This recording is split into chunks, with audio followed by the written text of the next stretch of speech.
ரசூலுல்லாஹி ஸல்லல்லாஹு அலைஹி வஸல்லம் இன்னொரு ரிவாயத்தில் கூறுகிறார்கள், நீங்கள் திருமணம் செய்யுங்கள், فإنه أغض للبصر وأحسن للفرج, அது உங்களுடைய பார்வையை தாழ்த்தும். சுப்ஹானல்லாஹ், அது உங்களுடைய பார்வையை தாழ்த்தும். وأحسن للفرج, உங்களுடைய கற்பை, உங்களுடைய மர்மஸ்தானத்தை அது பாதுகாக்கும். ஹராமான வழியில் நீங்கள் செல்வதிலிருந்து திருமணம் உங்களை பாதுகாக்கும், உங்களுடைய பார்வைகளை தாழ்த்தும்.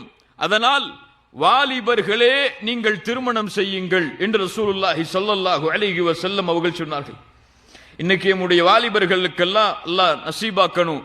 எப்படி நசீப் இருக்கு அவர்களுக்கு? 27, 28, 29, இன்னும் சில ஊர்களுடைய கலாச்சாரம் 30 வயசை தொட்டாதான் கல்யாண பேச்சை எடுப்பாங்க. அதுக்கு முன்னாடி கல்யாண பேச்சு எடுத்தா அஸ்தகுஃபிருல்லாஹல் அதீம்.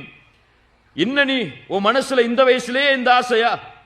இப்பவே கல்யாணம் பண்ணி என்னத்தை சாதிக்க போற? நீ உன் பழக்க வழக்க சரியில்லை, அதனாலதான் இப்பவே கல்யாணத்தை பத்தி பேசுற. அவன் பழக்க வழக்க சரியில்லாம தான் என்ன செஞ்சிட்டு இருக்கிறான்? பேஸ்புக், வாட்ஸ்அப் போன்ற இணையதளங்கள் மூலம் ஹராமான தொடர்புகளை வளர்த்து கொண்டிருக்கிறான். ஹலாலில் வாழ்வதற்கு அவன் ஆசைப்படுகிறான் என்றால் ஹராமை செய்வதை விட ஹலாலை செய்வது சிரமமா?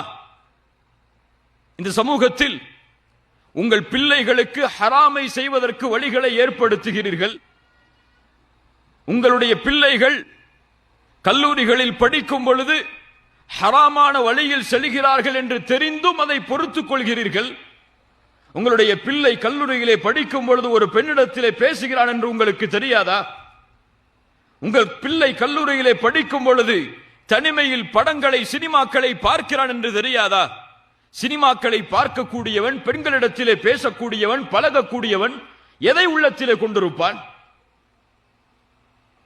இதை அறியாத பெற்றோர்கள் அவர்களுடைய காலத்திலேயே இன்னும் நாங்கள் வாழ்வதாக எண்ணிக்கொண்டு திருமணத்தை தாமதப்படுத்துகிறார்கள்.